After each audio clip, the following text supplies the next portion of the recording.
move slower, or I could go back in time. Cause I'm a down home country boy, don't need nothing, just enough to get me by. You're listening to WeP3 Team Radio on the Console Radio Network.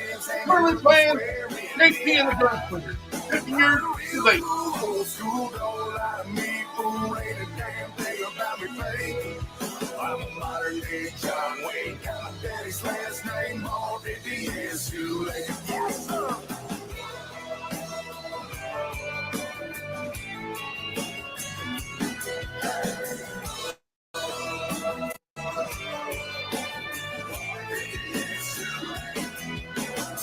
Whatever happened to an honest day's work? Sweating your ass off in a flannel shirt. It's a fast-paced rat race, no give and all take. Who's a gonna? Left, your left, hey. Left, right, your left. You got it!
Truck it on. Dockers, roll out.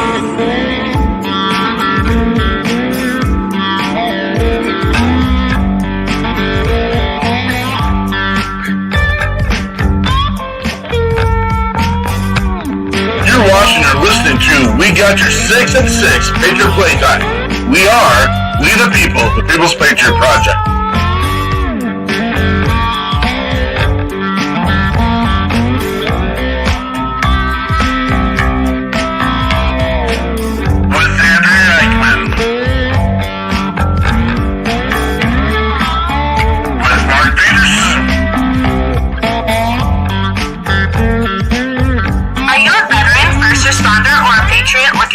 To put your skill set, your thoughts, and ideas, or want to help continue the mission, you have come to the right place.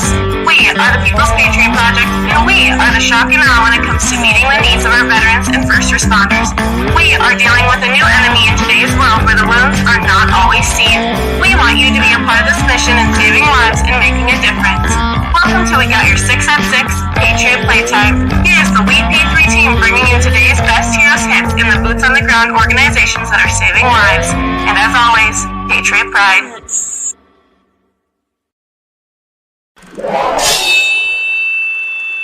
Left, your left, hey. Left, right, your left. You got it! Truck it on.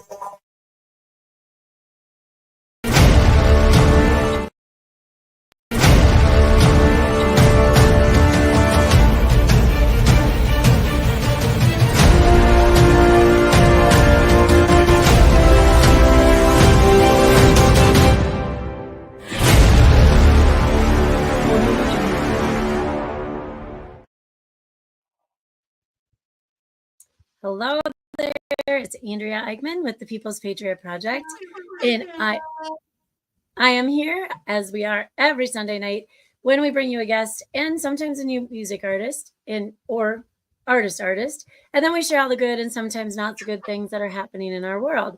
This week, we will visit with someone we have just come to know and we will really appreciate what he has to share. Aaron Hudgens will be with us tonight, and then we will have music with Romeo Vaughn, and he'll be sharing his music live tonight. So we're looking forward to this. Tonight, our sponsors include Catch 22 with Derek Iozio, Operation Texas Strong, the Boho Hobos Hideaway, with Lauren Iozio and Kimmer Gwinner. She'll be sharing some things later. We've got Brian Kenzer, and check out his posts in our Facebook and YouTube pages. He is here and supports WeP3 with his business called Smart Living Today.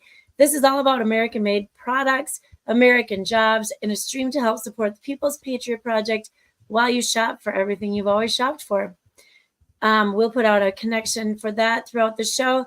I also would like to throw out a great big thank you to the New Brighton Lions Club.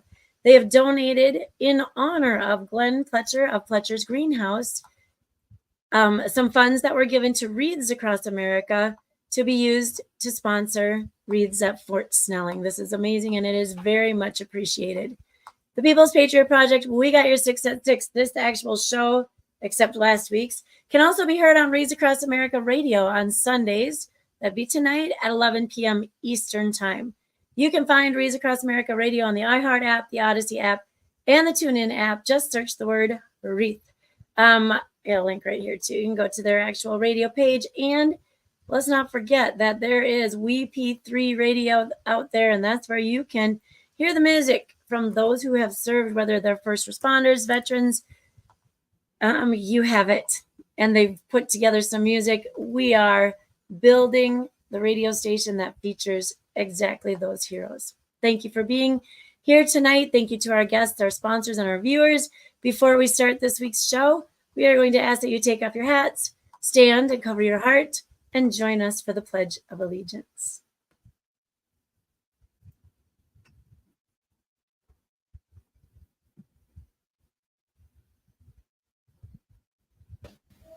I pledge allegiance to the flag of the United States of America, and to the republic for which it stands, one nation, under God, indivisible, with liberty and justice for all.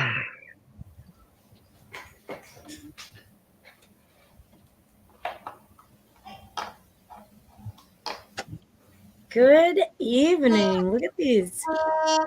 Let's get it lined up here. Look at these guests. Kimmer is doing some cheers in the middle there. See that? She's sorting us. She's sorting us. She must be going hunting or something because she's wearing her hunter orange. That's what I was thinking. Romeo, good to see you, brother. How are you? Well, see, I'm great. Good to have you here, man. Thank you for having me. I appreciate it. And Aaron Hudgens, Top. What's up, Aaron? We can handle Top, right? We've got Aaron Hudgens, the list of names. I like it. Right. This is going to be one of those shows, I can tell right now. Mainly because of the content and what was happening. First of all, this is the least flashiest I've ever seen Romeo because he is a designer. He's a musician. I can show you some of the stuff I have if you want to see it. Well, we'll get into that here maybe in a minute. Thanks, brother. Okay. I should pull up the pictures from when I saw you in Nashville when we were down there doing that thing. And every part of it was blinged out, and so this is new for me. I'll wear one for you. Give me a second. Good to have everyone here. Thank you, Mr. Hudgens, for being here. Again, your story is one everyone needs to hear, and just the fact that you're a service member and you're continuing the mission after the fact, and the story that people are probably just going to be, there he is. He's got his thing on now.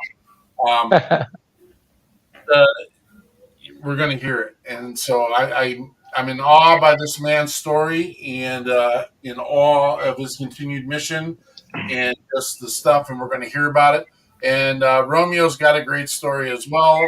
And so for those, I'm going to put this out there right off the bat because we claim that we do an hour-long show, and those who really know us know that we haven't done an hour-long show in probably 200 episodes. So that's it is what it is.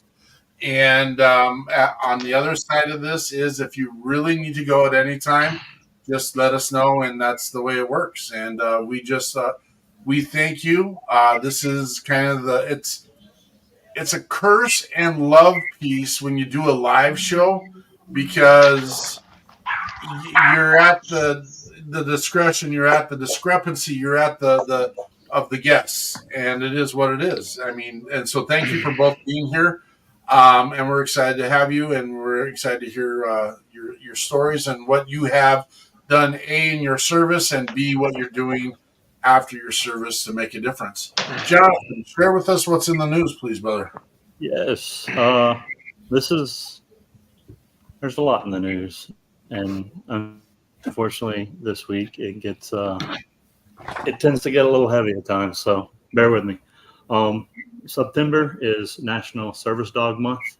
It takes place to show appreciation to our four-legged friends who often play a huge role in the lives of humans. Service dogs are trained to take care of humans suffering from certain ailments, disabilities, or mental health issues. The sole purpose of their life becomes to aid their human companion and make their lives easier. There are about 500,000 registered service dogs in the U.S. today. September is also Suicide Prevention Month. In recent years, society has become a little more open and receptive to discussions and conversations on suicide. But however, there's still a stigma that surrounds it, and with suicide ratings increasing, it still means that the help is not reaching people on time. It's one of the fastest growing epidemics around the world, with approximately 44,000 people in the U.S. alone dying by suicide each year. Suicidal thoughts can plague anyone, regardless of age, gender, or social status. Commonly linked to depression, there is no foolproof indicator of suicidal tendencies. Many people suffering from depression or suicidal thoughts learn to cover them up quite well. It is the responsibility of each of us to be there for each other, our friends, and our families, in an effort to know more about them. And they're still not 100%. But if the suicide rate is ever going to fall, then we should all educate ourselves on suicide prevention practices. Suicide is the 10th leading cause of death in the U.S. And in 2019, there are around 1.4 million suicide attempts in the U.S. 93% of Americans that were surveyed believe that suicide can be prevented now. This and other statistics always kind of boggle my mind, but if 93% of people believe that it can be prevented, 93% of people aren't doing what it takes to prevent it, and the numbers are a clear indicator of that. September 8th through 14th is Suicide Prevention Week. National Suicide Prevention Week is an annual campaign observed in the United States to educate and inform the general public about suicide prevention and to warn about rising suicide rates. It also aims to reduce the stigma surrounding suicide and encourage the pursuit of mental health assistance, because going to therapy should be as normalized as going to the gym. The best way to help prevent suicide is to educate ourselves and to be a part of proactive prevention in our communities. This is the week where all the suicide prevention things tend to collide on one another. This year, September 10th, is World Suicide Prevention Day, and the theme is about creating hope through action. So working together with family, friends, healthcare workers, religious, political leaders to prevent suicide through active counseling and community support. It's time that others are empowered to be in charge of their lives and value the one life that they've been given. According to the World Health Organization, every 40 seconds, someone takes their life. September 11th is Patriot Day. On this day, as most of us will remember, and all of us have probably heard, we remember the bravery of American citizens and uniformed personnel from all walks of life in the face of one of the world's most horrific terrorist attacks. The terrorist attacks on 9/11 would claim the lives of nearly 3,000 Americans. It was a tragedy, but I always look back at this time and remember a time when Americans stood together. We all mourn loss and still do. But that's all I have. It is. It's a heavy week of conversation. It's a heavy week of getting involved. I constantly have this conversation.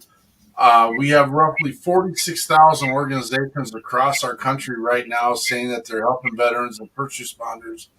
And we still have 6,000 suicides a year in just the veteran realm.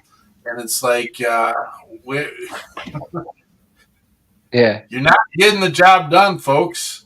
And again, we might have some people on the screen tonight that might share some of the reasons why we're not getting the job done.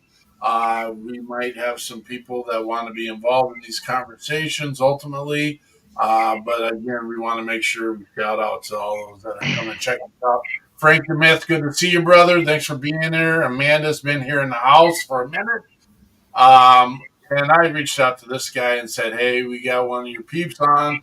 A fellow Okie, Brian Paul's in the house, doing a great, amazing job in his world. He's got to take a sip of his OU mug right as we talk about it. No, that's good. That's good. I'm sorry. Why? Why be sorry? And then forever and always, Jeremy Daniels is in the house, always coming. Jeremy, I thought it was your job to bring the tacos today. I thought that was it, but we're getting it done. Amazing crew, amazing crowd, amazing people doing amazing things. Aaron, why don't you weigh in on this subject matter? So this one touches close to my home and my kids, because on April 29th, 2018, my wife ended her life. And she had served 10 years in the United States Army. She did not present any of the signs that we normally look for many reasons, because she knew how to hide them. You know, as a soldier, we're trained to hide them. But we're also trained to look for them. And so it becomes a back and forth battle that we deal with on a regular basis. And so it took us by complete surprise. We didn't see anything. And when it did, it tore us apart. And coming from a dual status family, military, I have 26 years of service and was still in, and she was just coming up on 10. Both of us had 2 deployments over our belts. She had Afghanistan and Iraq, and I had Bosnia and Iraq. So she was training for her 3rd mission, actually, when everything started to go downhill. But like I said, she didn't show any of the signs until she got home. And before then, they were so small, and it was almost, you could have mistaken those for anything. So yeah, it's something that I have had to learn to look at in a completely different way. And the biggest way is that we do not commit suicide, but we die from suicide. So when you look at it that way, you look at it more of as a disease and not as a choice, not as a decision made in the sense that, hey, they did it for selfish reasons. I don't believe that at all. And because one, my wife was not selfish in any way, shape, or form, nor was she a coward. So to have that said to me is incorrect. And so I feel that it is my job now is to change that stigma and show that, hey, it's not necessarily what you may think, because from where you're sitting, from your perspective, it may look like it's something that's very controlled and they have a handle on things, but from where they're at, they don't. and they're being overwhelmed. And I love to use this, but it looks like if you're calling fire on your own position, which is something that has been done before and is nothing unusual. We've had many heroes in our lines that have done this, where being overwhelmed on a hilltop somewhere, and then they call for fire on their position, fully knowing the repercussions of their decision. So is the leadership, and it becomes something that they end up supporting and end up taking not only their life, but the lives of their soldiers. And they looked at them as, more or less heroes for, hey, they made a tough call. Well, why don't we change that and say they're fighting a battle inside their head. They're on a hilltop. They're dealing with things, and they're getting overwhelmed by so many different enemies, and they don't know how to stop it. And so for them, it's the same thing. And at the end of the day, they make the call to call for fire on their position. And when they do that, the result is what happens. But where they were at from their foxhole, they didn't see any other choice because they were being overwhelmed. And when we look at it that way, we tend to see things completely different. Amen. It's a great. I have a hard time putting the word "great" in there because it's an alternative perspective to take a look at this. How do you adjust our fire when people don't agree with your statement, Aaron? I give them a couple of different perspectives, and I go into detail as to look at it like it's cancer. It's a battle, inside of you fighting, and cancer tries to find different ways of killing you. Sometimes it's a longer, shorter route. Sometimes we find ways of stopping it.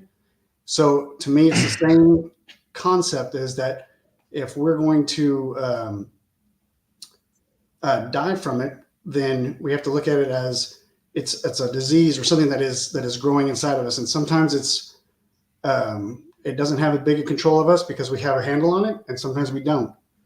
And so to me, that is exactly how I look at it, as either we're calling for fire on our position, or we're looking at it as a disease, and it's just slowly killing us. And we run out of ways to prevent it. We run out of ways to stop it. And so Right. when people are in that position, they look at it as, it's not about selfish. It's about, how many fights do I have to go before enough is enough?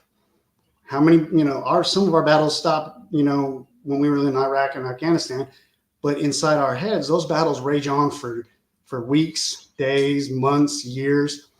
And some of those battles are short and sweet, and some of them are long and painful. And at the end of the day, like, how many more times do they have to defend their hilltop before they can call into their position and say, hey, I can't handle this anymore. This is too much. And instead of calling them cowards and looking at them as, oh, you're selfish, why don't you take a step back and look at from their perspective and from their foxhole, what are they dealing with? Because I think we're looking at it from a different point of view. And that's where we need to change it. That is the piece that I think, and I appreciate you speaking up about this, because I think that is the alternative conversation of this is, I want everyone to know we had a pre-meeting about this. So Aaron knows what's coming. He knows the conversation we're having. He knows, and he's sitting in a place where he's sitting in the place where one of the most painful things in life can happen to him and his family, and he's willing to step up and have this conversation and be the tip of the spear in that conversation. And by no means do we want to exploit that conversation, but we need to have the real conversations and saying, okay, I know Aaron would do everything in his power to have his wife on this earth here today. That's not an option at this time. And so sometimes you got to pick up your gear and go.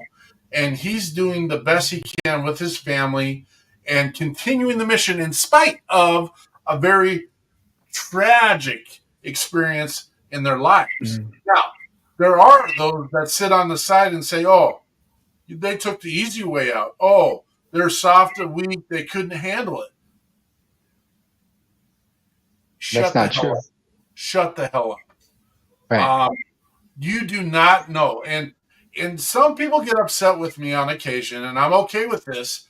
When we have people to have these conversations, they're like, I want to kill myself. Okay, do you have a plan? You go through the steps. From what I understand, you didn't get to have these conversations. Is that true, Aaron? No, not at all. So that piece is now.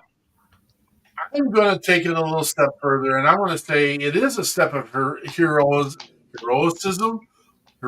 Andrea, help me out. Am I got it right? Heroism. Heroism. Yeah. This person carried all this weight for how long and didn't include other people.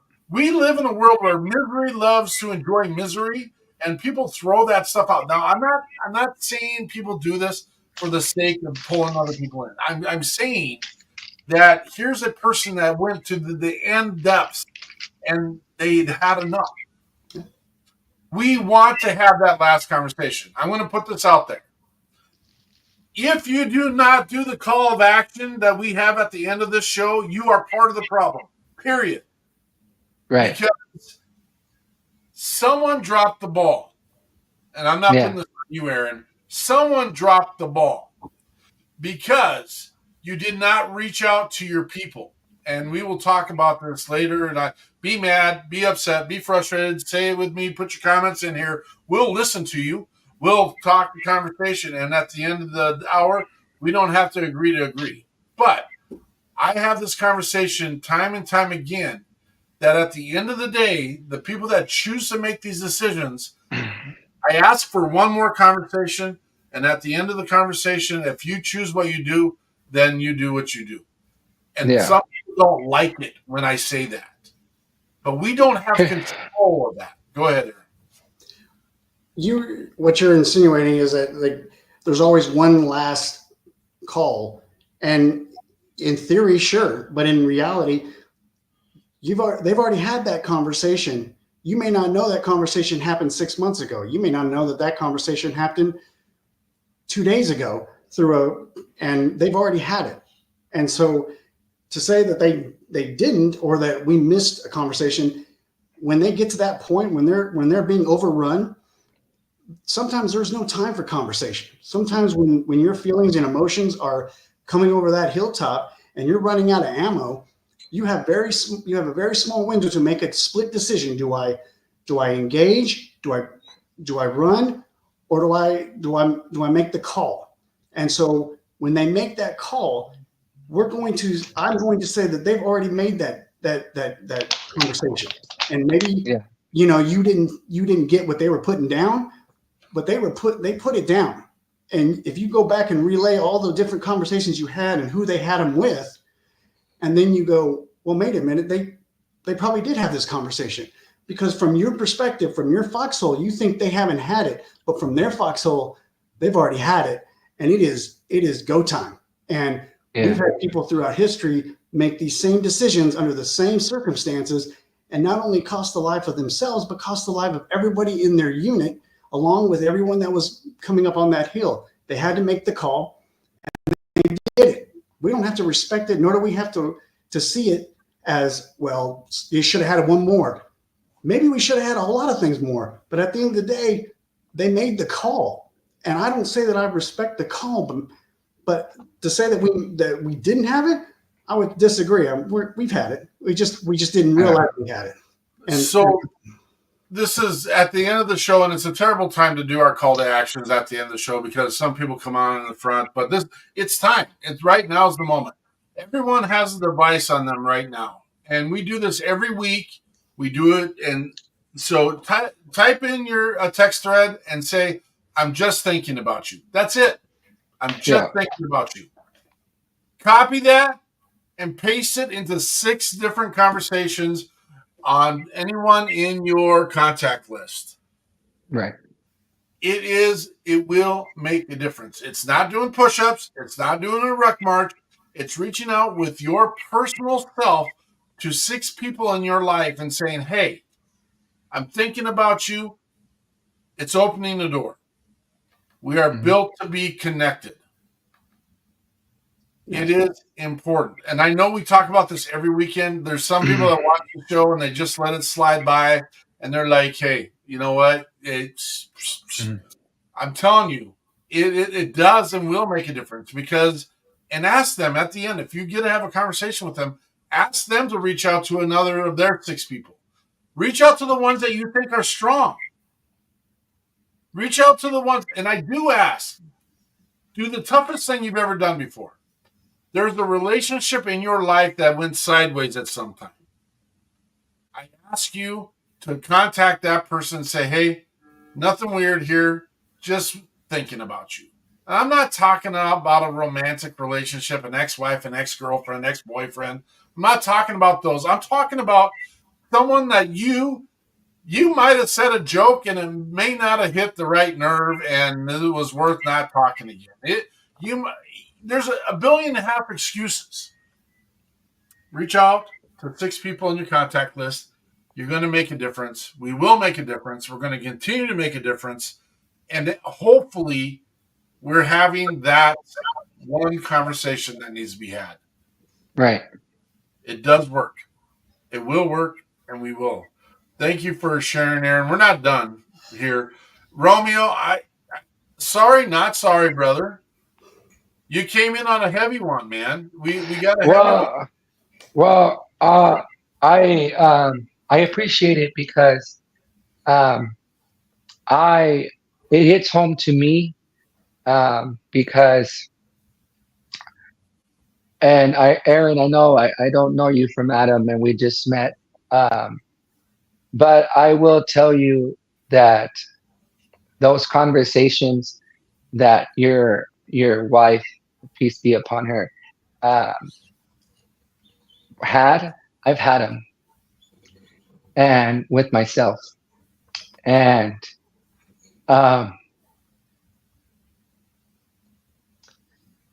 it's scary, and it is a fight, and you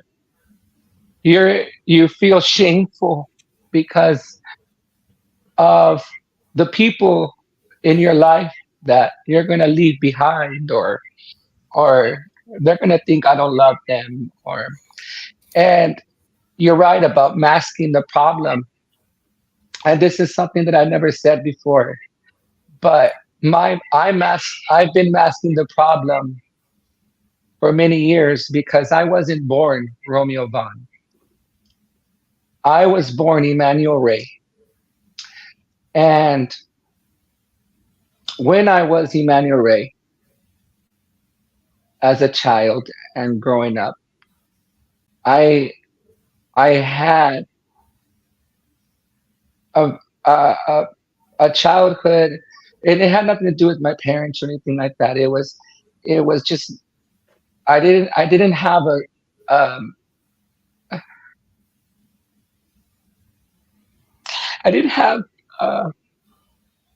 a so happy childhood. And then I joined the army, and we all know what happens there, and getting out, and so I wanted to do something, because when I was Emmanuel, I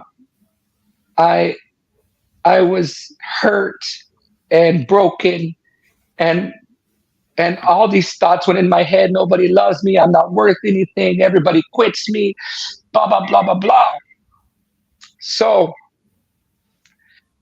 I masked it with this, and the hat, and the glasses, and flashy, and you saw me in Nashville when you were here, and everybody knows that Romeo. And so I did that because nobody could hurt me.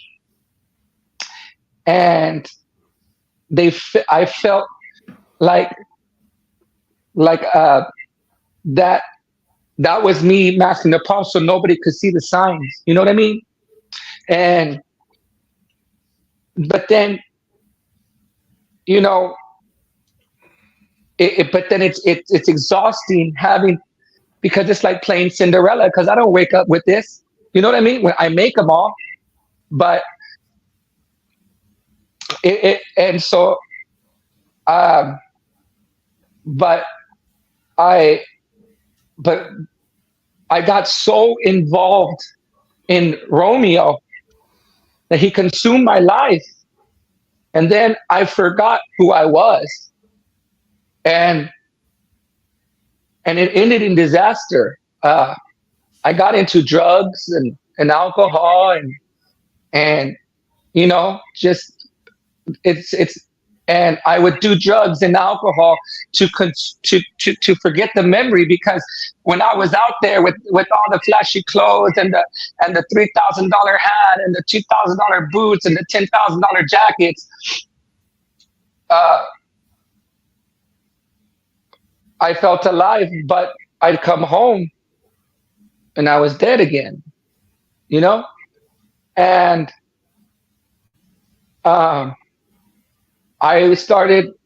I'd come home and I would just think about that all the time. As a matter of fact, I tried it 3 weeks ago, and it didn't work. But I found hope and love in Jesus, and he saved me. And here I am talking to you by the grace of God. And that night that I tried it, my dad saved me, because I'm in the process of moving back to Texas in the name of Jesus. And my dad saved me, and he caught me, and he said, "Son, if you do this, you're going to break my heart. And I don't want to break his heart. I didn't want to break anybody's heart. But I was just so tired of my heart being broken." You know what I mean? And so, the background that I come from, boys don't cry. You got to be macho, and are you a man or a mouse? And so I just kept it in, and I masked it with Romeo. But I'm proud to say that I'm here, and I had my first mental therapy for depression and anxiety on the 1st of August, and I have my first mental health therapy on September the 10th, Tuesday at 8 a.m., and I'm on the road to recovery. Amen. That's exciting, buddy. And then first of all, you can ask me anything you want to. I'm open. First of all, I want you to know all of us, are with you. We with you. We hear you. We know you. And you're going to be getting a lot more messages from me. And at no point are you a burden to anyone on this screen here. I know that. Thank you. And we've got people calling in right now saying to give your contact information or give their contact information to you. We are with you, brother. Thanks. And there's not a load that's too heavy for us. We want to know that you're comfortable with your load. And so one of my first questions is, I hear a conflict a little bit in who do you want to be, Romeo? What name do you want us to identify you as? Well, I want to be more like Christ every day. But, I'll tell you what happened. It was July 26th, and oh man, I was drunk. And praise God, I haven't touched alcohol or drugs since July 26th. And it's not a long time, but it's a long time for me, because I I was doing cocaine until my heart popped if it could, and drinking. And first, I just want to say this is my first interview that anybody knows this, so y'all are the first. And I was on my way to hell, and that night I heard God talk to me, and he said, Emmanuel, it's time to go home. Romeo dies here today. And I'm here. And, you know, I went to jail that night. And I could have gone to any cell that was there. I was drunk. They took me. And I wasn't driving. And I went to B22. And I looked up at the wall. And it said, depart from evil and do good. Seek peace and find it. Psalms 34:14. And that saved my life. And I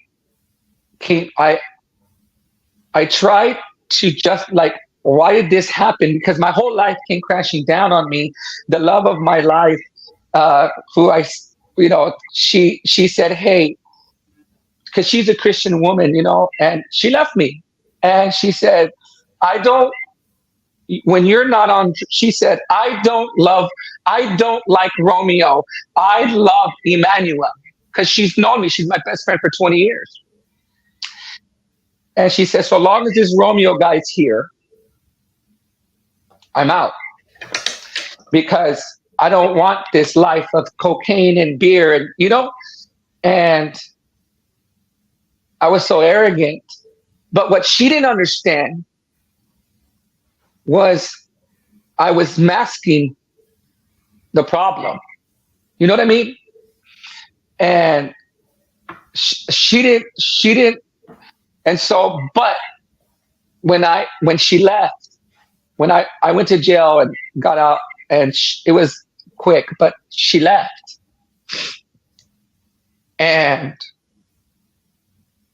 But that was the best thing that ever happened to me with that night, because had that not happened to me, God wouldn't have been able to have that one-on-one with me. You know what I mean? And I've been in the Word ever since. And it's a struggle. And I'll tell you, I'll go as what I went the day I went to the VA, and I went to the mental health annex, and I said, I need help. I need help. This and this and this. I said, I need help. And they gave me some meds, and I started taking them. And one night I said, screw this. And my dad caught me. And but I will tell you this. You can't have a testimony without the test. And I'm not here to preach. I'm far from a preacher. And Lord knows I'm a sinner. But if you are embarrassed, if you are out there listening or watching, if you're too embarrassed to talk to somebody,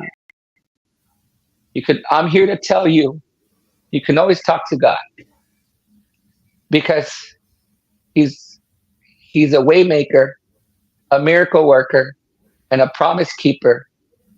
And even when you think he's not listening, he is.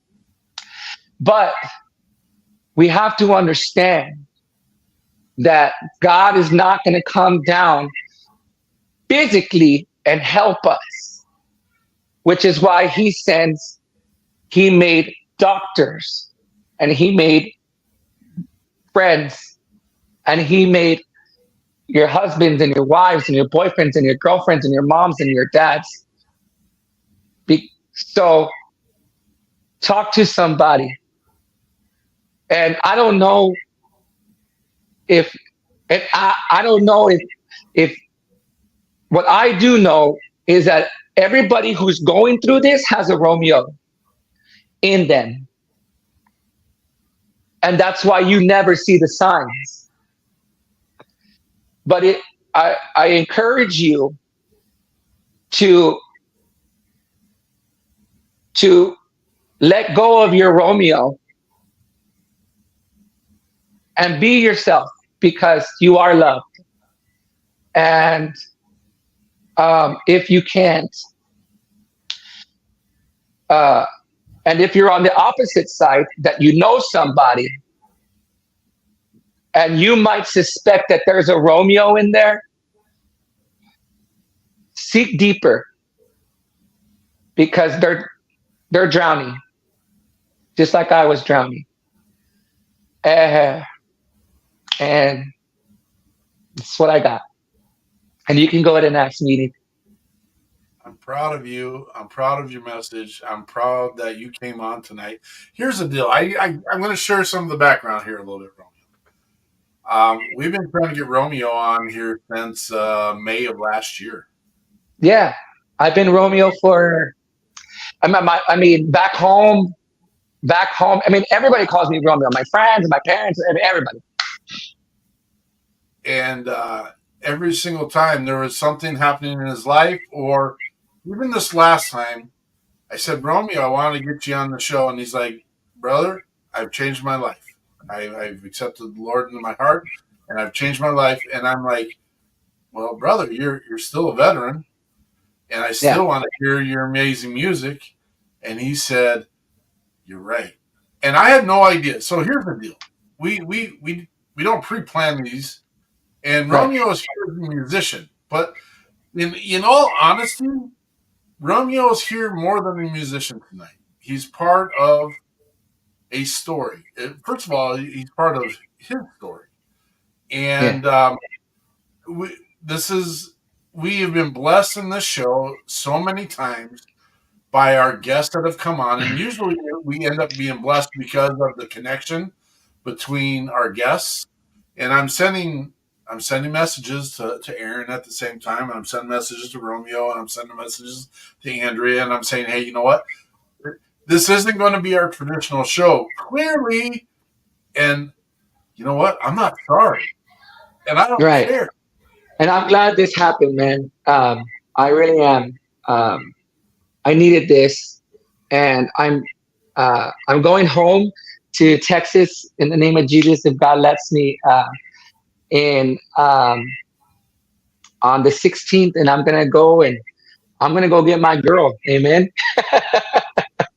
and Aaron, I want to hear your words. I mean, again, I don't want to placate a conversation and a story here. I don't want to make shit up. Sorry. This is real life. It's happening here. Where do you stand, Aaron?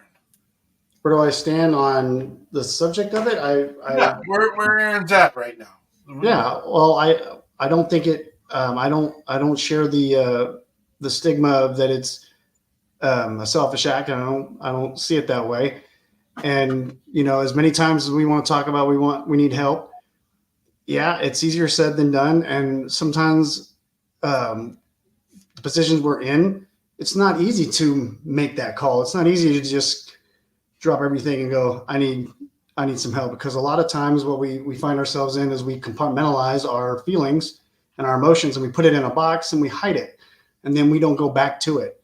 And that happens a lot with service members, because we're always on the next mission, the next task, the next Always. And we're never done.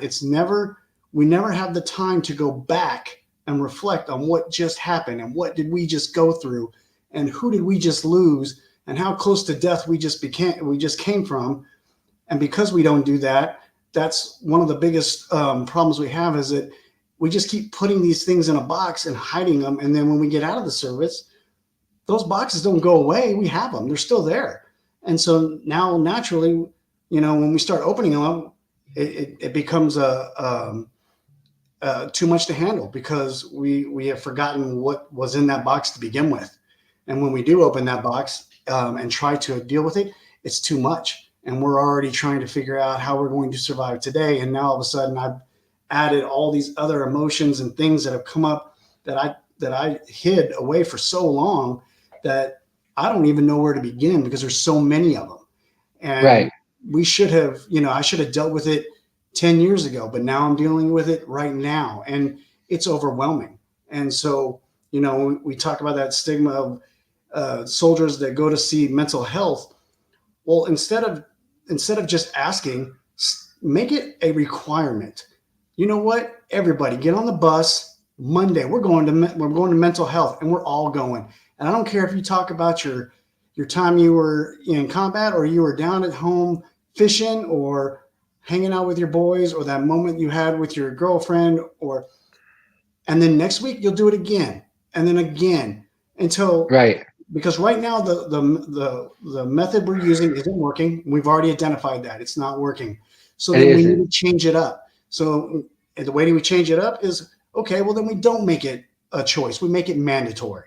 And then everybody goes. And then all of a sudden it becomes a requirement. And now people are going there, and maybe one day you'll crack. Maybe one day, 5 years from now, you'll finally go, you know what? I do want to talk about this time that happened to me back in 12th grade, or, like, oh, okay, well, let's talk about it. Because sometimes the people we're around, we just don't feel comfortable enough to talk about that kind of stuff, or we're not sure how to bring it up. And is this a good time? Is that a good time? And so, we find ourselves not sharing these moments because we don't know how to share them. And so if we start just forcing people to share, regardless if we like it or not, then maybe that will open up the door to go, you know what, now I'm going to just start talking because I'm here anyway. I might as well say something.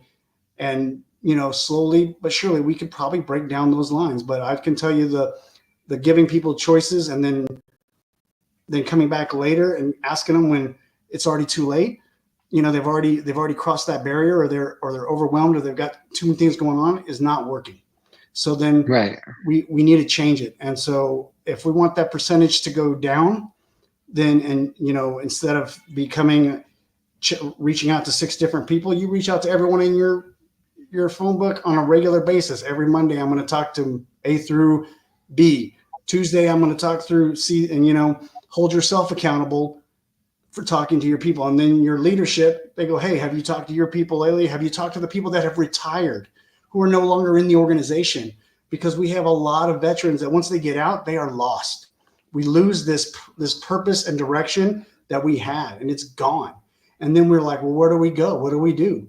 And then that's where you have to start reaching out and forcing yourself to reach out to all your friends and go, hey, I'm just checking on you. I know you're out. Because 6 months after you get out, no one cares. No one cares what you did or what you did or how you did, or you could have blazed a path for others to follow. But 6 months after it, no, people have moved on. And just a number.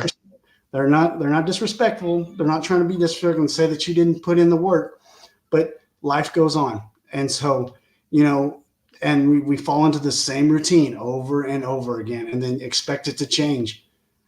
Then we find out, 2 years later that, oh, so-and-so ended their life, or so-and-so died of a heart attack. Man, I didn't even know where they were at.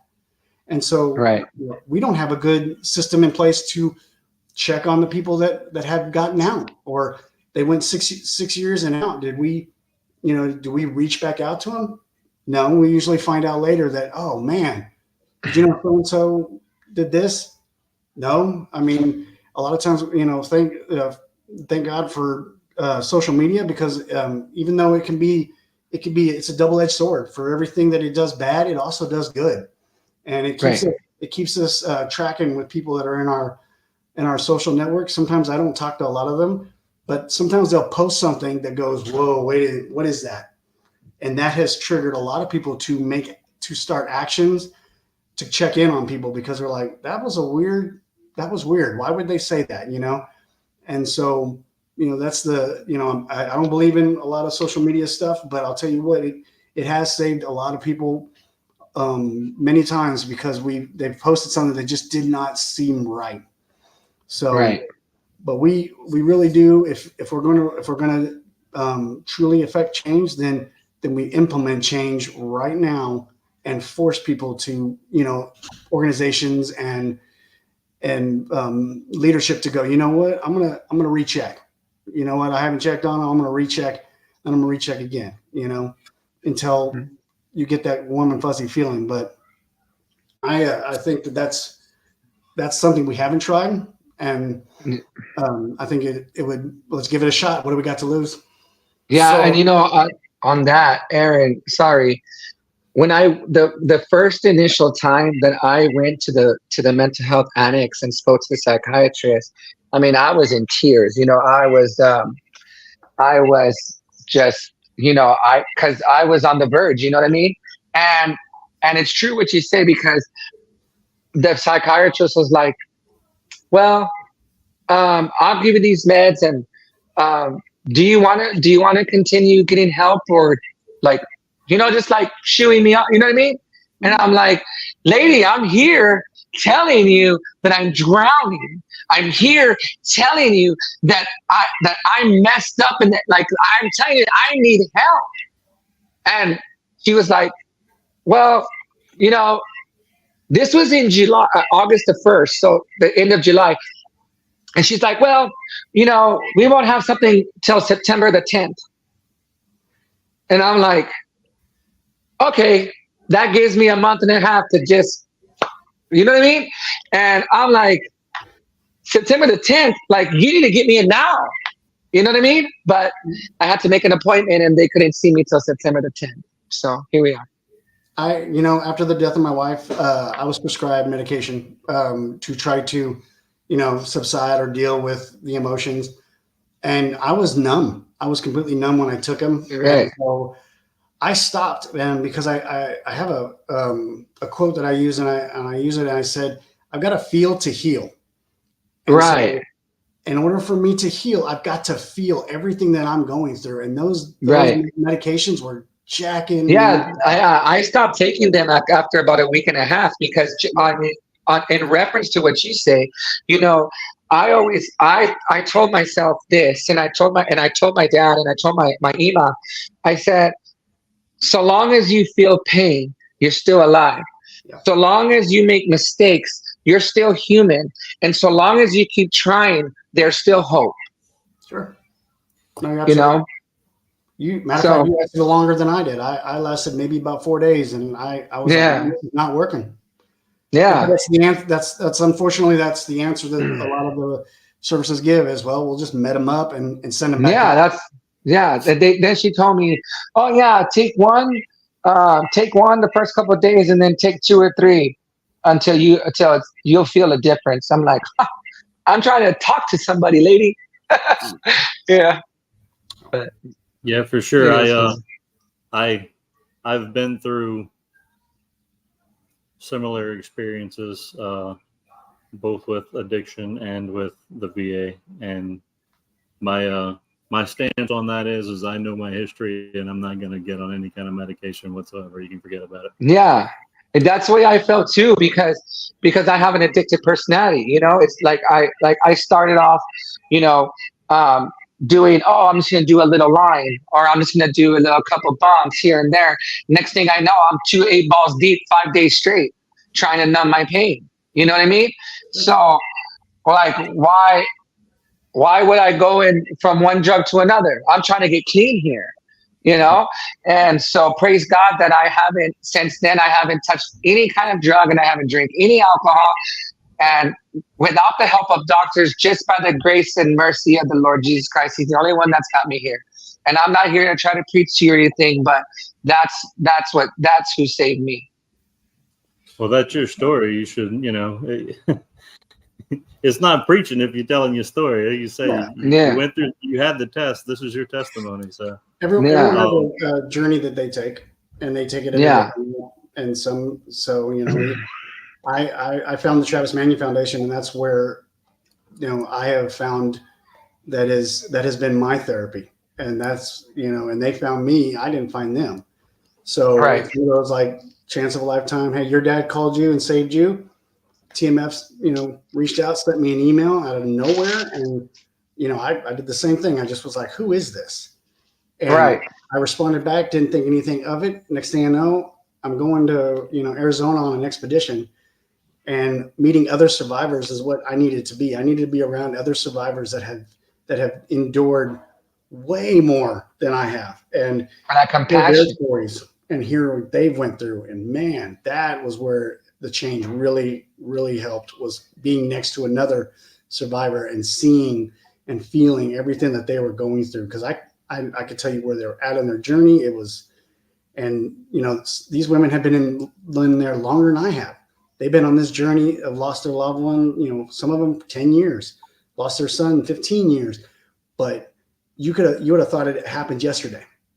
Right. The respond but the impact of having someone right next to you that has been through the exact same thing or similar is so much more powerful than we give credit for, because it changes you. So finding someone that's gone through your same journey where you're going is going to be your best option. And to find someone that has been there and has done all the same decisions, and then you guys help each other. You battle up and you roll out together.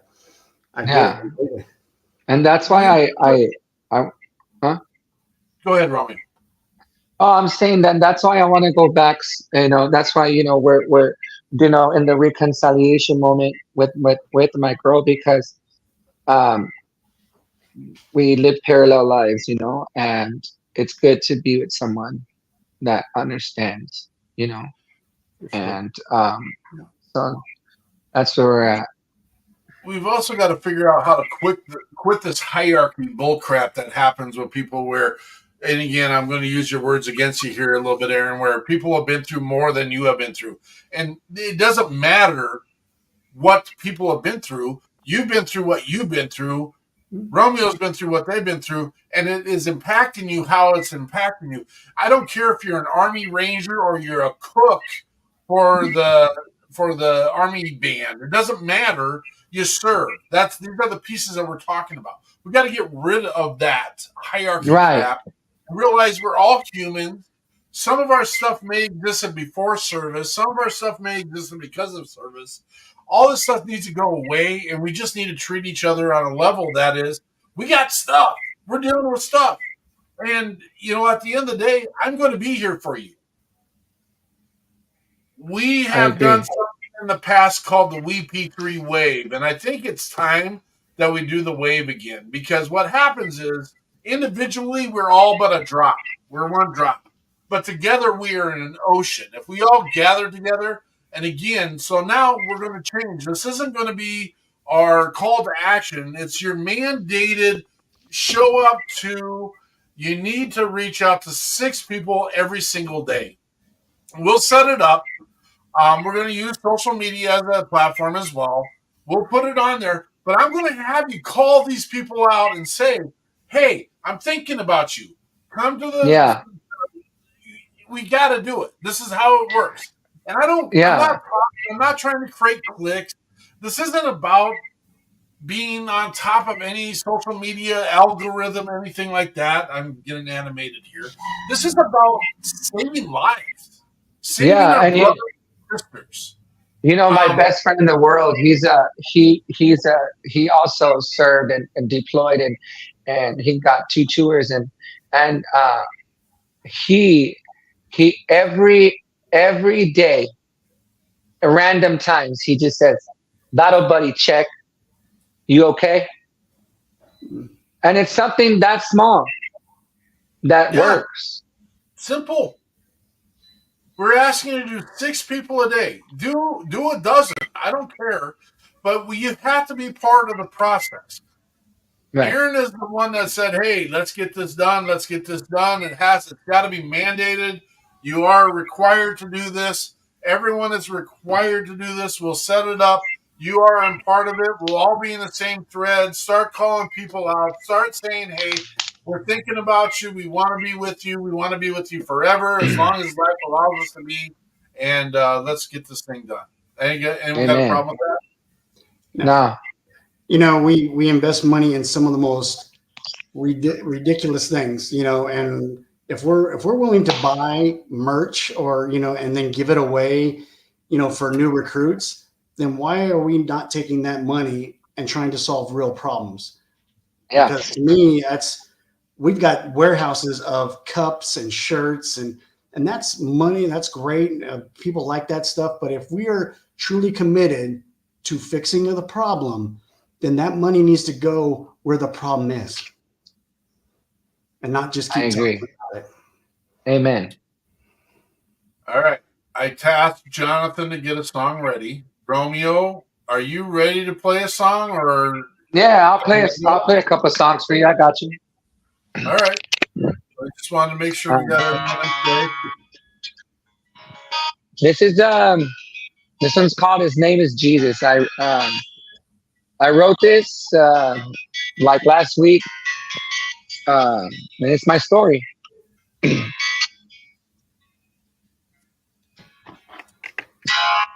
Can y'all hear that? Yeah. Can you hear it? Yeah. We can hear it.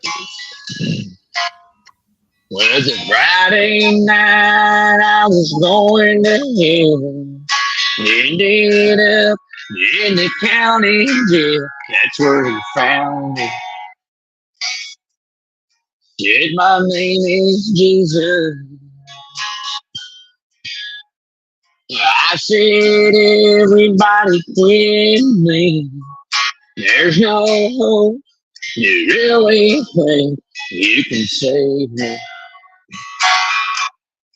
Said my name is Jesus. Son, there's nothing I can do because I died on that cross for you. Just love me and I'll restore everything you lost. So I started reading the gospel, Psalms, Luke, Matthew, they're John. And I was forgiven. That's when I heard him say again. Son, there's nothing I can do because I died on that cross for you. Except me, and I'll restore everything you lost.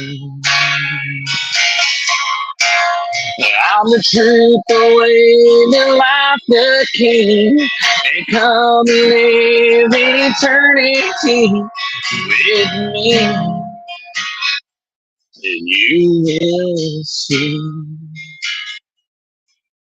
that, son, there's nothing I can do because I died on that cross for you. Except me.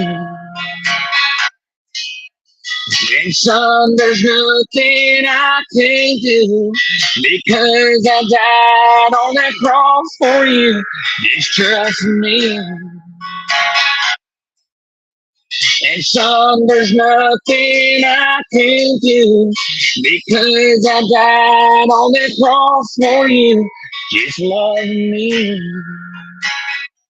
and I'll restore everything you lost.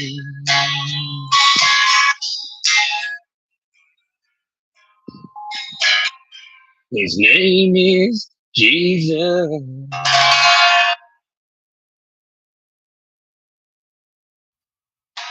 There you go.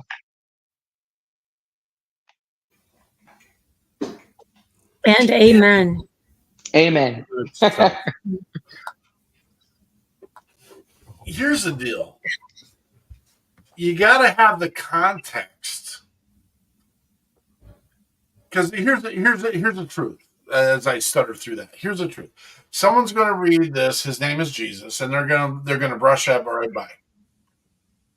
But for me, hearing that tonight is one of the most impactful songs I've heard in all of the 4 years we've done this show. And the fact that I know the story, and we've got to get the story out there. And Right. I'm not talking about exploiting your story, Romeo. I'm not talking about that. I'm talking about the fact that our brothers and sisters need to. And again, it doesn't, for you, it's Jesus. For others, it's going to be the other voice that they hear. For others, it's going to be the organization that reaches out. For some, it might be the VA at some point, because there are some VAs that are doing an amazing job, and there are some that are kind of pooping the bed. And again, we hear both sides of the story. We get it. We understand it. We get that.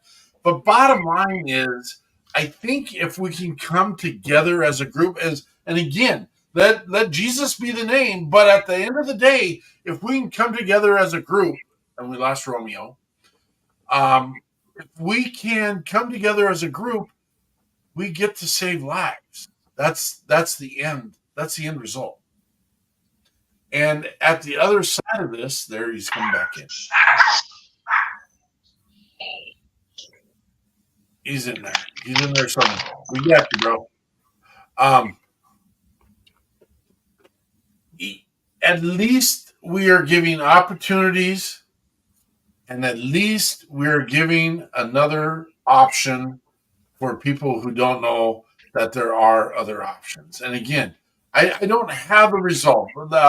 Aaron talks about the conversation about they've already had the conversation at one point of their life, and now they need to. And again, I don't have all the answers. I don't have all the solutions. I'm boggled here because everyone is not where they need to be in our. I'm right here. Can you see me? We can see you, brother. Because and on the podcast, no one's going to see this stuff. Right. Derek goes, you're a beast, brother. Thank you for all you do. And Derek is one of the main reasons why we get to do all the pieces we get. A product of our show is Miss Gwinner, and Miss Gwinner, I see you paging through your catalog of options. I was looking. I had something to read. It's a phone book, people. It's a phone book of great literature by Miss Kimmer Gwinner. What do you got for us tonight, sister? Well, like I said, I had something already lined up, but I'm changing it up just because of tonight. Perfect. Yeah. This one's by my own hands. By my own hands, I wanted to die, ready to say goodbye. What exactly does that mean? It was planned, not unforeseen. But since it was planned, I could save myself beforehand. It took strength and courage to stop that thought. I was severely distraught. But I was able to reach out before I could check out. I'm thankful that I was able because I was so unstable. Suicide is final. There's no coming back. On myself, that's the most evil attack. How could I disregard my life so? I had become my own foe. I'm still struggling, but that's life. Yes, I'm feeling my strife. I'm up for this challenge, I am. This is my life's plan. I will become strong and once again feel as though I belong. But where to start? I need to know. Where's my shield, my ammo? It's inside. I need to dust it off and get ready for the playoff. No, this isn't a game. I am worthy. I have a name. It's Kimmer. I possess more than just a shimmer. I can be what I want to be. Just watch. You'll see. By my own hands, I will heal. That is what I truly feel. I do have what it takes, no matter how much my mind and body aches.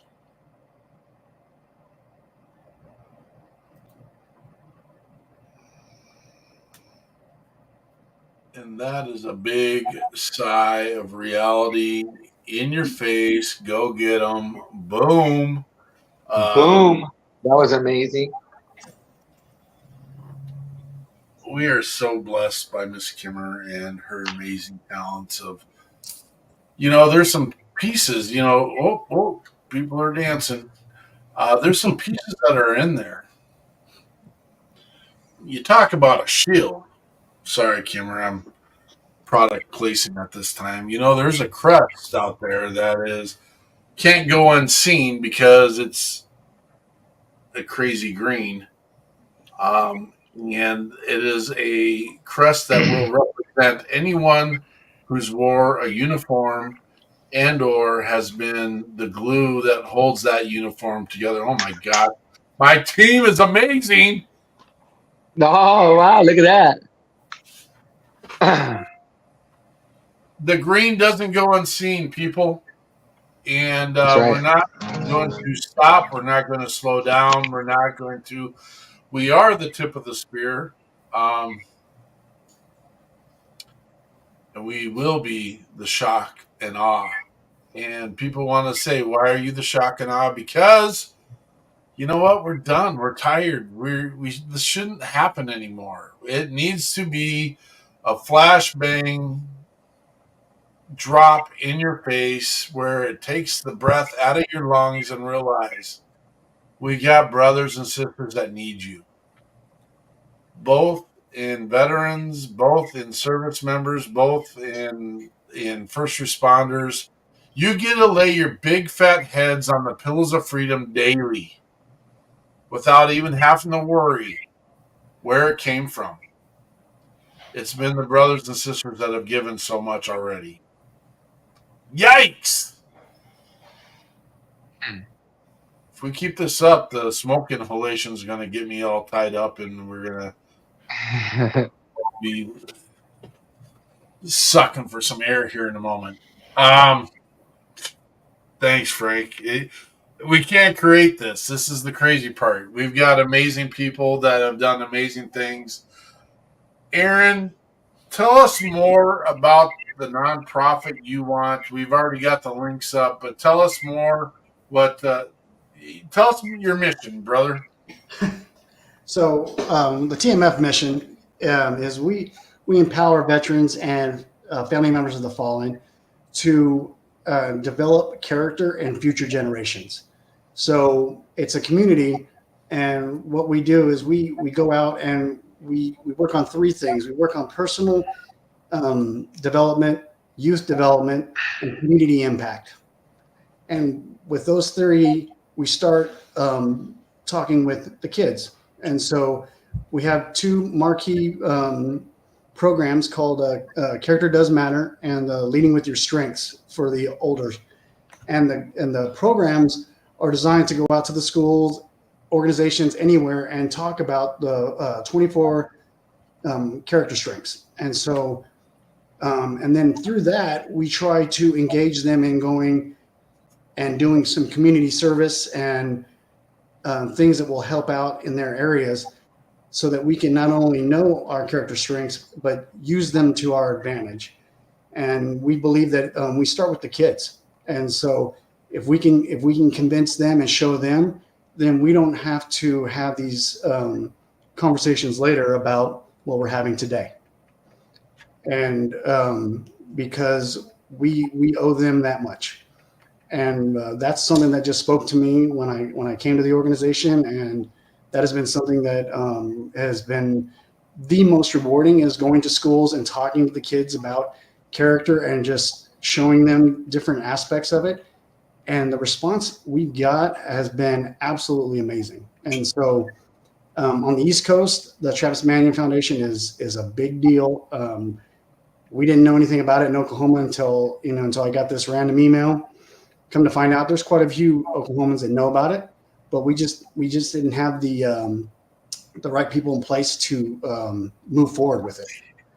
We have quite a bit of help from Texas. They have like 5 chapters down there, and they are doing some amazing stuff. This weekend they had the 9/11 Heroes Run, and the footage from that is unbelievable. Houston just absolutely killed it, and so they did some just amazing work remembering 9/11 and the heroes, and they had people running in full firefighter gear, people rucking it. I mean, people with disabilities coming across the line, doing 5Ks, 10Ks there. And so that's the stuff that we want, but we want it nationwide. We want to go all the way across. We want every state to have its own chapter. We want every state to be, put in the schools. We want, the character doesn't matter not only in the schools, but with, the Boy Scouts, the Girl Scouts, Civil Air Patrol. We want to go to businesses and talk about it. And that's really where we like the end goal to get there. So I've been working on it for about a year now here in Oklahoma, and none of it gets old. I've got 3 schools lined up next month, and I cannot wait to get out and talk to them. So. Hey, well, I'm from the Rio Grande Valley in Texas, and so it's like the McAllen, Brownsville area, the very bottom tip of Texas, and if God lets me, we'll be home. We're leaving on the 16th, and once I get down there, if there's not something like if you guys are not down there, I'd be more than glad to take it down there with me. Outstanding. If not, I will find you somebody. If not, I'll come down there myself. I don't mind. Okay. All right. I'd like to meet you, brother.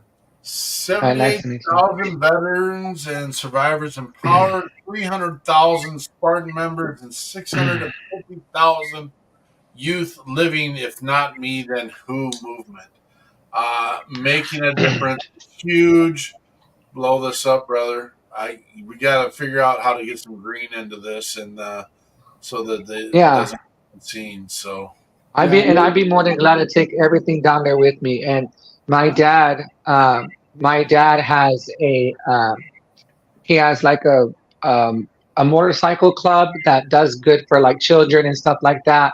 They're called the Villistas, and my dad has also he's also a veteran as well of the United States Army, and he also devotes his time to children and kids at risk and things like that.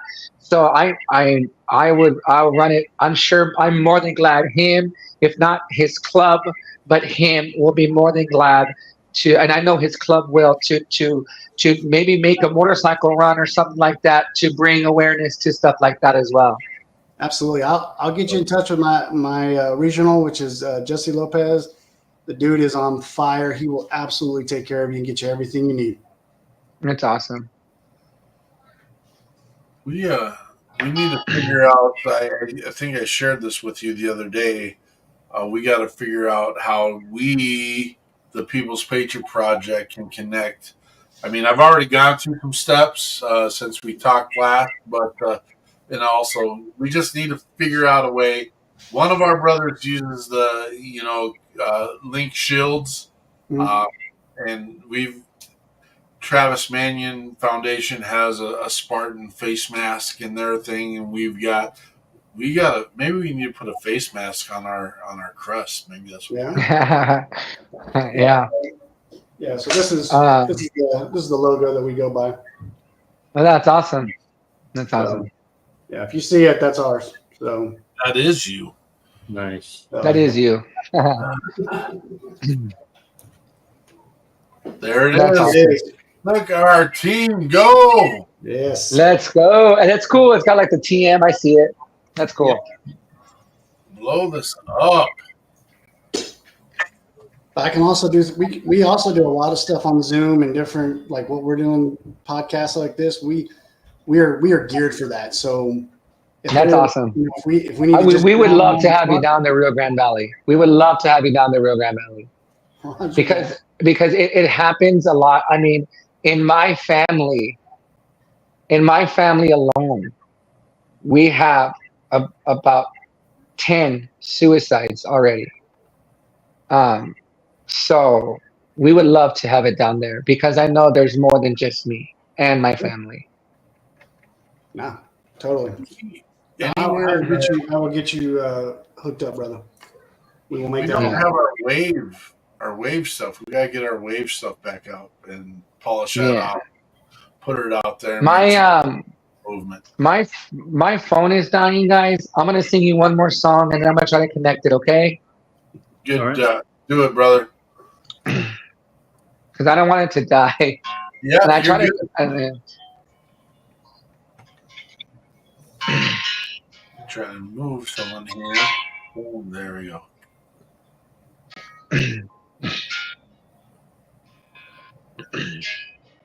I've been held by the Savior.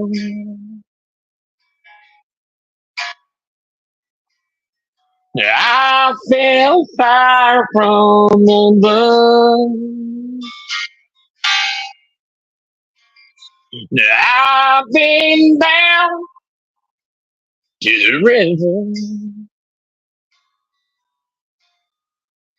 And I've been washed by the blood. And all my hope is in Jesus. And thank God that yesterday's gone. And all my sins are forgiven.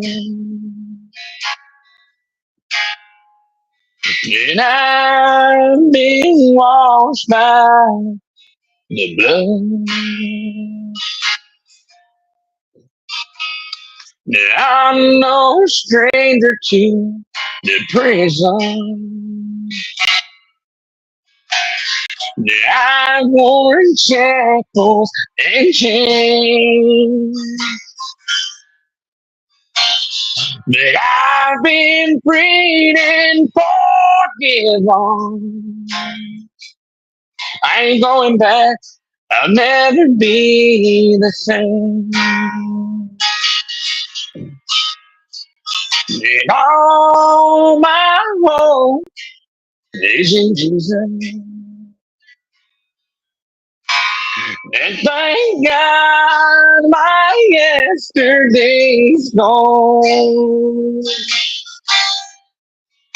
All my sins are forgiven. And I've been washed by the blood. And I've been washed by the blood. Amen. Hands down, one of my absolute favorite songs ever. Awesome. Yeah. Well, we've been blessed tonight, man. This is what do we do? What do you do? This is you can't script this. Yeah. Well, thank you guys so much for having me. I appreciate it. My phone says 2%. So thank you guys so much for having me, each and every one of you. I will pray for all of you. Keep me in your prayers. And I'll leave you with this. It's 1 Corinthians 16:13. Be on guard, stand firm in your faith, be courageous, be strong, and do everything with love. You guys have a great night, all right? God bless you. I'll see you later. Thank you, Romeo. And reach out to me, and I'll see y'all soon, okay? We got you, brother. Have a great night. You too. Bye-bye. Yikes, folks. Yikes. I can't tell you. The person I met 6 months ago is a completely different person tonight, and has gone through a battle and is coming out on top. And the one thing I know we need to do for sure is be there for him. And so it, it's so candid in the fact that it was a real conversation. And I didn't want to convince him to be on the show, but he needed to be convinced to be here. It had to happen tonight. This is the way it needed to happen. And I can't tell you, I'm just in awe about the way things work in our space. And you know what? We fight and battle about the algorithm and how many numbers come and see our show and this and that. And I can bona fide tell you how excited in real life I am with the number of people that have said we've made a difference in their lives. And granted, I keep looking at these numbers and wish they were higher, bigger, better, or bigger. But we're doing what we need to be doing. Period. Period. Aaron. Yes, sir. Thank you for you, man. Absolutely. You've been absolutely receptive of everything that we've done from the start, and I think your story holds a bigger, for lack of a, this is a terrible word to use, but clout. But if we don't do this live, we don't get this realness that we had tonight. And again, your story is amazing, and not because of, I hate using words like that. It's in a very travastic. I'm using terrible words right now. You've been through tragedy, brother, and you're here on the front end trying to make a difference. And I don't want to sugarcoat that, because I don't think anyone should sugarcoat that. And you're missing someone in your life that you do love a shit ton, and we're here having this conversation. And our common folk, we the people, I don't think quite get that message, and I want to figure out how to get that message out to them. When you look at like through tragedy comes, peace, and I had to look at it, and I heard this quote that was, I have learned to love the very event that I wish never happened, because it's brought me here to talk to people like you and to get messages out there that I would have never had if that would have never happened. I'd give anything to go back and never have that experience ever again. But through that tragedy, I've learned to see the beauty of what's come after. And that's why I can do what I do, because I don't see it that way anymore. I see it as I'm doing good things and talking to people and, starting things up. And even if it gets them, riled up and they don't agree, but then they, gets them thinking, okay, well then now, now we've started something that wasn't there before. Yeah.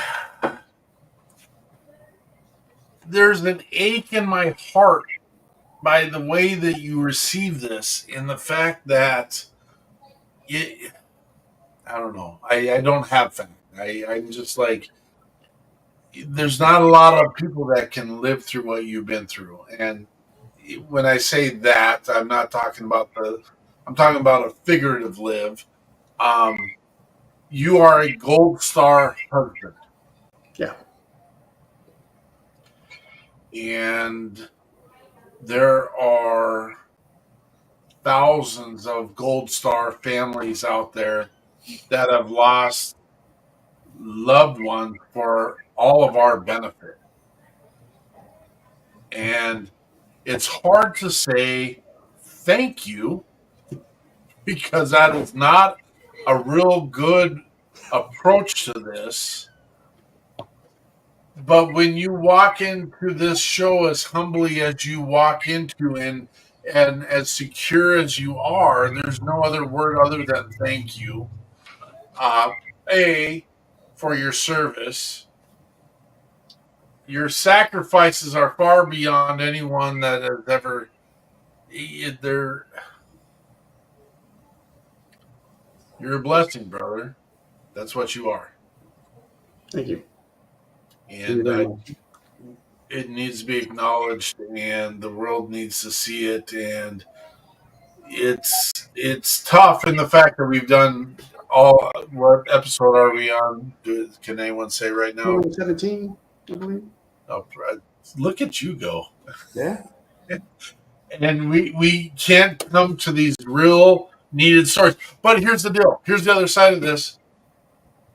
There's a divine power in all this, because this needed to happen tonight the way that it happened tonight, with Romeo and you being in this space and that kind of connection, to be honest with you. So Yeah. No, I agree. super freaking weird. Weird. Gosh, I'm inundated with Holy Ghost bumps right now. So normally we have 3 songs tonight, and Jonathan, you might want to procure our list of. You have one ready to roll. We'll close on one. I'm not sure we got through our traditional 3 questions, and that's okay. I think we covered so much more than what 3 questions lead us. They're fighting each other, and Frank is so amazing, and you need to check out his books. Here you go. Book. And thank you. Thank you, Frank. And again, we are going to start the WeP3 wave again. It doesn't have to be branded. It doesn't have to be in recognition of the People's Patriot Project.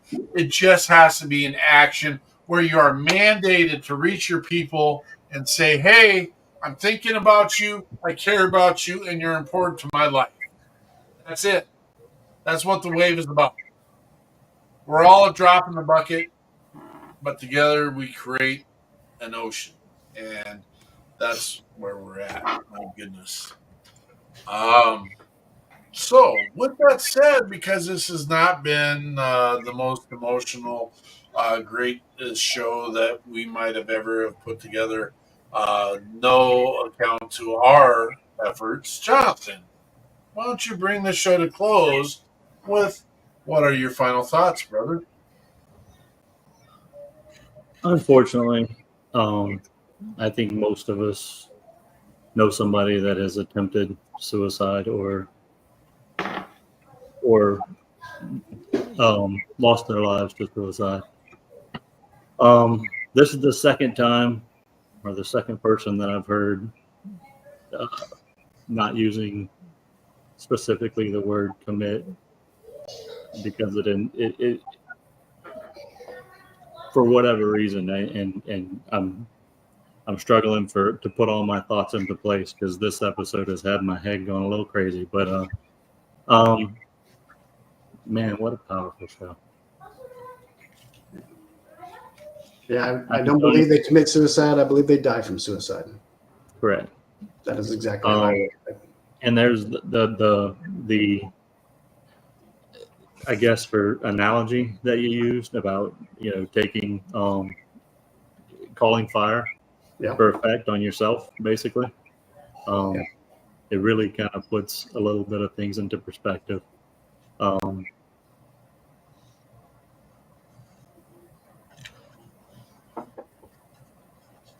Have we seen the movie Platoon?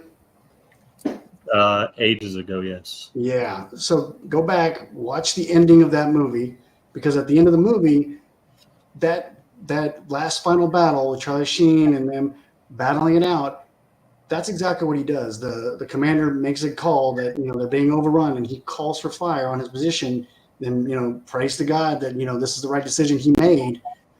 And, from his foxhole, they're being overrun. But from Charlie's foxhole, they've got it under control. They're still fighting. They're in the fight, but they're just, but they're unaware that someone has made a decision to end this battle. And then, in the middle of their fight, they get hit with indirect, and at the end, and then they wake up. And that is exactly, to me, the what it looks like, if that person in that foxhole going, you know what, from where I'm at, I've done everything I've got. I've done everything I could. I don't know what else to do. I know that the decisions I'm about to make are going to affect everyone around me, but I've got to make it. I got to make a call. What's it going to be? Keep fighting or call it on my position. And he calls it on his position, right or wrong or indifferent.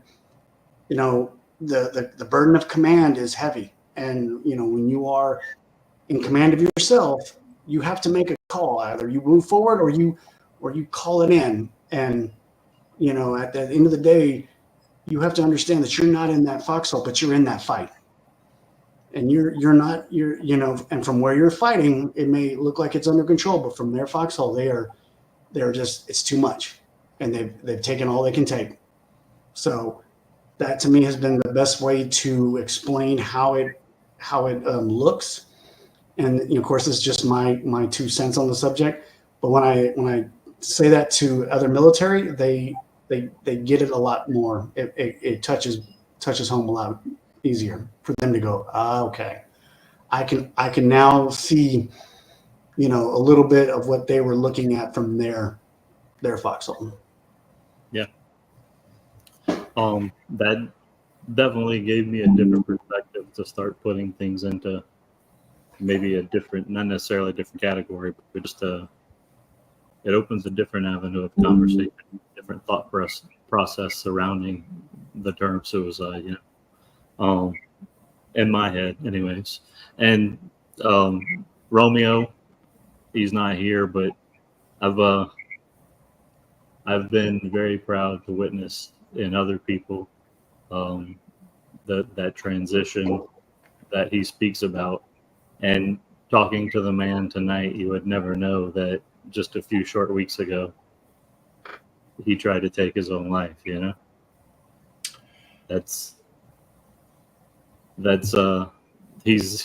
just, I didn't know him before tonight, but I can tell you that he's definitely in a different headspace than he was then, and that he has grown leaps and bounds in the days and weeks since then. I can assure that. And I can't wait to reach out to him on social media and get in his brain as well. Miss Kimmer. I can relate with Romeo finding an alter personality to cover up things from our past, because mine is Kimmer. That's the name that I took on many years ago when I started working for the VA. And it helped me to stay where I was. I didn't grow as much afterwards, but it made me feel better about me because there was no past attached to it.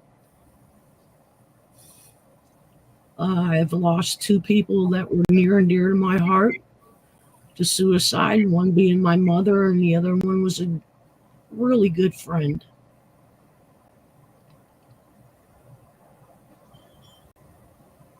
Aaron, thank you for sharing your story tonight. Absolutely. Anytime. You ever want me back? If you ever need me to talk to anybody, I'm always available. Always. I appreciate that. Thank you. Can I close with We Are the People's Patriot Project? You can close with a poem, or not closing. We wear this green because we won't go unseen. We know why we get to do this. veterans and first responders we won't dismiss. We are here to love, respect, honor, and to show we care. And we show this on and off the air. We are a family that grows every day. So come enter through our doorway. Be a part of our podcast on Sundays and our debriefs on Mondays. Learn about our mission and our plans and see why we do this with open hands. Sorry. We are the People's Patriot Project, the WeP3. Come join us and you will see why we wear this green and we will not go unseen.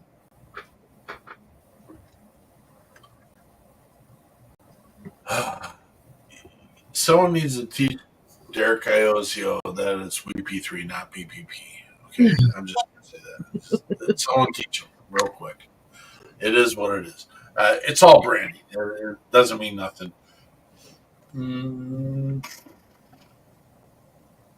It's been a great show tonight. Thank you all. I lost my space. We gave Aaron. Aaron, you gave your final thoughts? Yep. No, everything has been said that needed to be said. All right. Miss Eichmann. I just have to say a name, and this name will be added to my list of daily names and thoughts. And I'm going to put this out for JJ Hudgens. And there's a link to the story. I don't know that we got all of that story out. This is what's on the travismanion.org page. Yeah. And I just want to say, though I've never met Jerry, I feel her strength. And so that's amazing. Thank you for bringing her into our world. She won't be forgotten. Her name will be here, right here, forever. So thank you for that. And I'm just, Peterson was penciling some thoughts, and Peterson shared them already. And we are just reminded, this is the selfish part of being here.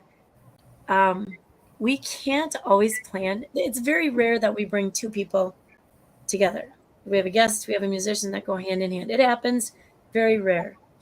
And as you can see, sometimes it's not about the music. It's not the guest story alone. There's a melding of two things. There's a reason why we are in places at times. And that clearly happened tonight. And then those of you who have not heard of the Travis Manion Foundation, you need to go look. I don't remember how I saw Travis's name. I'm sure it's one of those someone you might know names that was shooping through my Facebook at some point. And I just reached out, and I've seen Travis Manion Foundation through our feed all the time. So I don't know well, I think Brian Paul maybe knows Travis Manion Foundation as well. I'm not sure because he was one of our friends in common, but clearly that had to be shared tonight. And there's a bigger purpose and a bigger reach that needs to get out there with this foundation. We believe that people will find the path. We're a stepladder, hopefully, in a lot of paths, but we don't have the answers. I don't know Travis Manion is the answer for everybody. I don't know that Hometown Heroes, that a trip to the lake is the answer for everybody. But I do know that we are doing everything we can to present as many options as we can. Absolutely. And I just appreciate that you guys have shared so much and helped so many. And that's what I've got for tonight. Thank you so much for being here, Aaron, and Romeo as well. Big sigh. And I just can't be more prouder. And it sucks.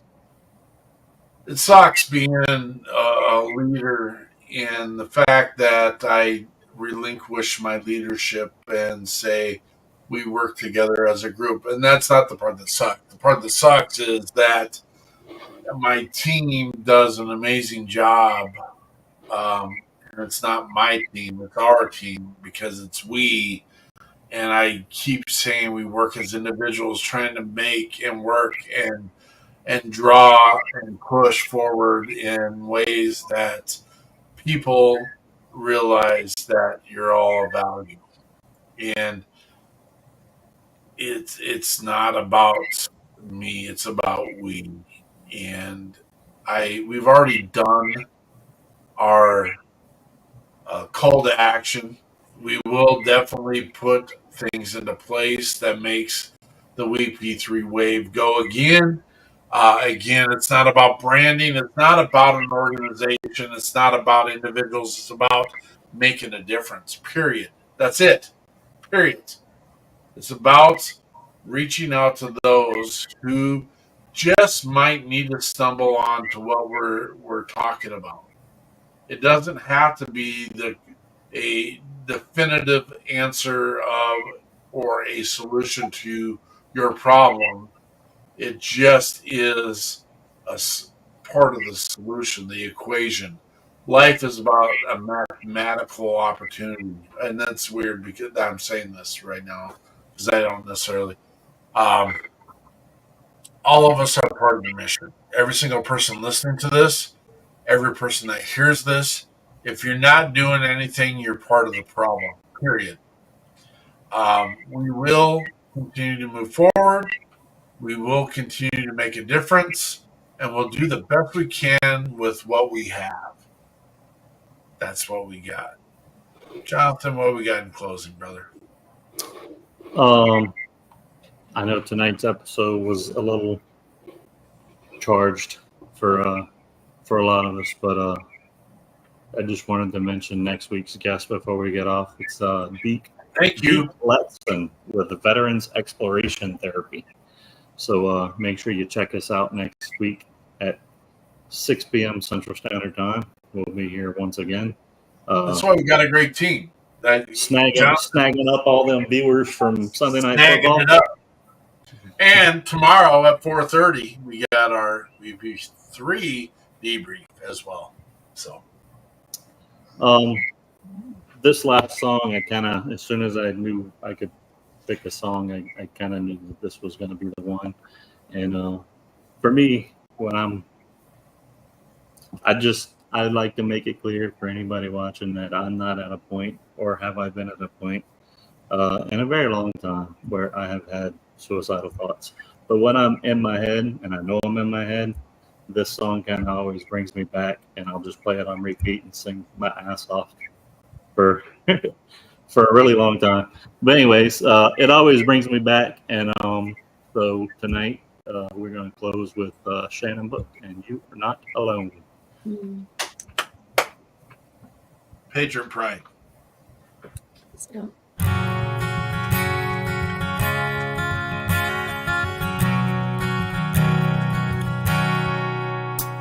He sits on his bed with his gun in his hand. He thinks his life is over, he can't understand. A bottle of whiskey and some pills in the drawer. He doesn't wanna hurt himself or hurt anymore. Why must it be this way? Just think it all over and listen to the words I say. You are not alone. There are so many people who fight with their demons each day. 'Cause you are not alone. So take my hand, brother, let's beat this together today. You're not alone.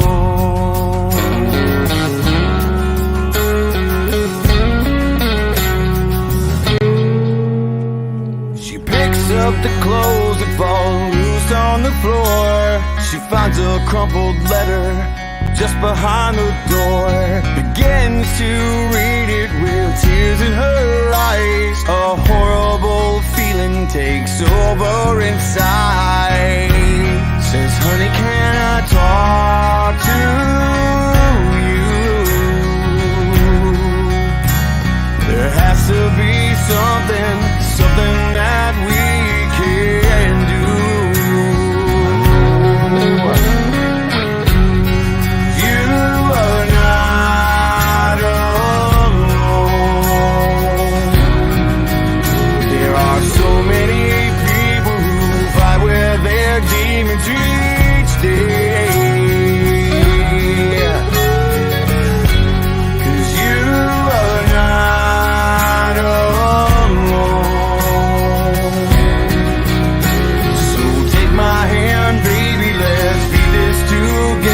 today. You're not alone. Ooh, you're not alone.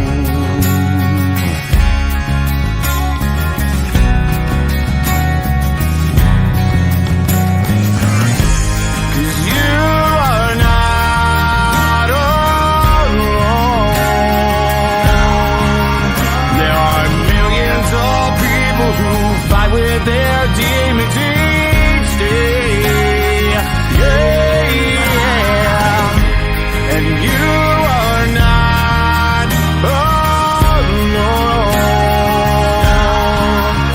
So take my hand, son, let's beat this together today. You're not alone.